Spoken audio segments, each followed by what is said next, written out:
La chose qui me rend la plus heureuse, c'est d'être sur quelque chose qui me semble juste.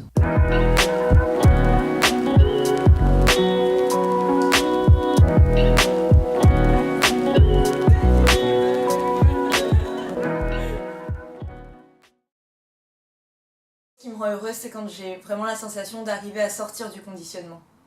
C'est-à-dire que la route est toute tracée, on a l'impression qu'on doit faire ci, qu'on doit faire ça, et d'un coup, on se reconnecte à quelque chose d'immensément profond en soi, et là, ça devient vraiment de la joie. Et c'est en dehors de tous les critères de l'ascension sociale, de la révélation de la maternité, ou tous les grands clichés de la vie qu'on voit. C'est quelque chose de beaucoup plus profond, beaucoup plus infini. Et je crois que quand on arrive à être en adéquation avec ça, là vraiment c'est des moments de grande joie. La question de la reconnexion à soi, elle est compliquée dans ce monde-là, parce qu'on est dans un monde très lié à ce que beaucoup de philosophes, spiritualistes, etc. appellent le mental. C'est-à-dire qu'en gros, c'est dans tous les bouquins de spiritualité orientale, ça a été simplifié aussi dans le self-development, etc. C'est l'idée que notre monde actuel agit sur le cause-conséquence. Et en fait, si on agit sur le cause-conséquence, on passe complètement à côté de ce qu'il y a de plus profond en nous. C'est-à-dire, si vous voulez, par exemple, vous vous dites, je sais pas, je veux être journaliste, il faut que je fasse une école de journalisme. Et vous passez votre concours pour avoir cette école de journalisme, et vous échouez une fois, deux fois, trois fois, vous finissez par l'obtenir, vous tombez malade, ça vous plaît pas, et vous continuez quand même, parce que votre rapport cause-conséquence vous dit, il faut que j'ai ce diplôme, et il faut que je sois dans cette école, parce que sans le diplôme de cette école, je rentrerai jamais dans tel et tel journal, et vous passez votre temps à être malheureux. Je le vois, je suis au contact d'étudiants, il y en a plein qui sont déconnectés à d'eux-mêmes, parce qu'ils visent quelque chose, ils sont convaincus qu'il y a un parcours hyper balisé pour y arriver, alors qu'ils sont malheureux dedans. Et du coup, je pense que tout ça favorise plutôt un climat de peur que de reconnexion à soi. Les parents se disent souvent que si les enfants ne font pas telles et telles études, ils vont être sans emploi. Et du coup, finalement, les gens ont tellement peur de se mettre en danger, de rater leur vie, de pas avoir d'emploi, d'être pauvres, de pas trouver de conjoint, etc., qu'au lieu de lâcher en fait cette idée de cause-conséquence, ils la redoublent. C'est les expressions dans le genre mettre toutes les chances de son côté, etc. Et donc moi j'ai l'impression que ça entraîne les gens sur des pistes complètement fausses et à être de plus en plus malheureux.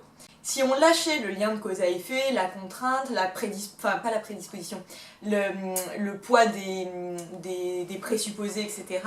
Si tout le monde essayait de suivre cette espèce de voie intérieure, de boussole intérieure extrêmement impérieuse et forte, sous la couche énorme des sentiments, etc., finalement il y aurait sur le plan humain, c'est-à-dire une forme de main invisible. Il existe un sacré laïque. Alors l'expression est complexe, je ne vais pas m'étendre dessus, mais une forme de sacré qui habite toutes les religions, qui habite aussi toutes les sciences sans en avoir conscience, je vais y revenir, mais une forme de sacré qui n'a que très peu à voir parce qu'elle n'en est que la base de tout ce qui est devenu après des religions, voire des dogmes religieux.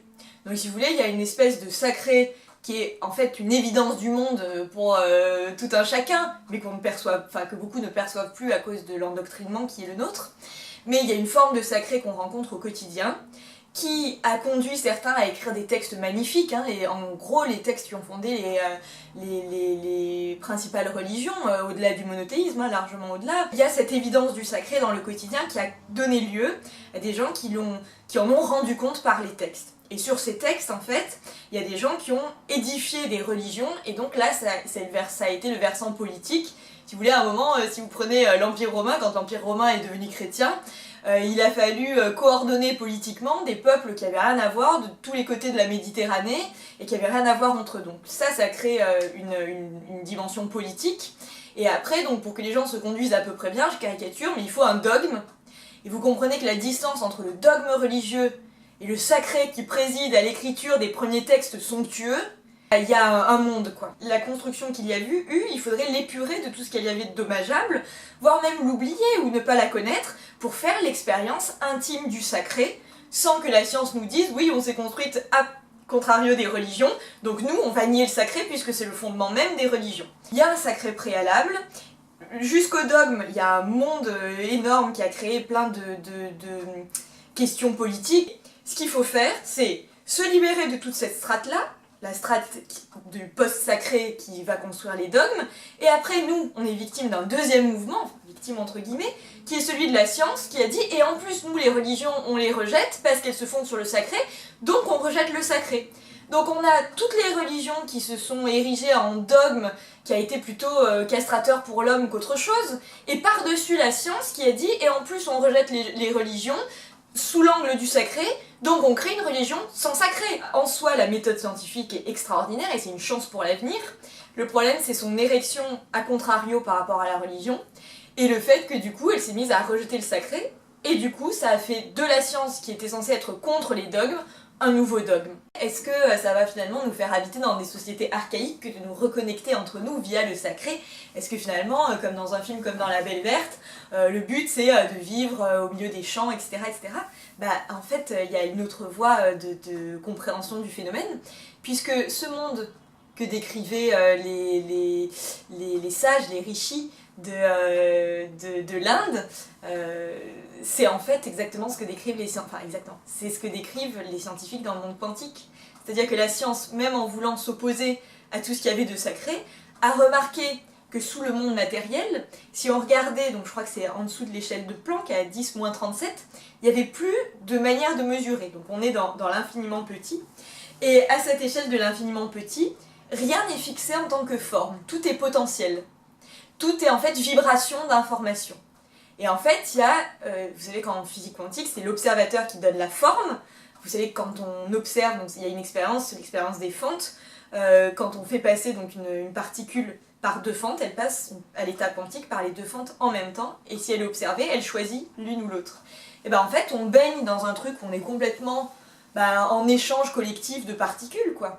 Mais à un moment, en tant qu'observateur, ou par le biais de la conscience, on se rend compte que si on oblitère, c'est le plus dur, hein, l'illusion de la perception, on est tous en fait dans un bain informe de particules en mouvement et en vibration permanente. Donc c'est même pas que on est proche, on s'aime, on a des affinités, c'est qu'on est la même chose, quoi.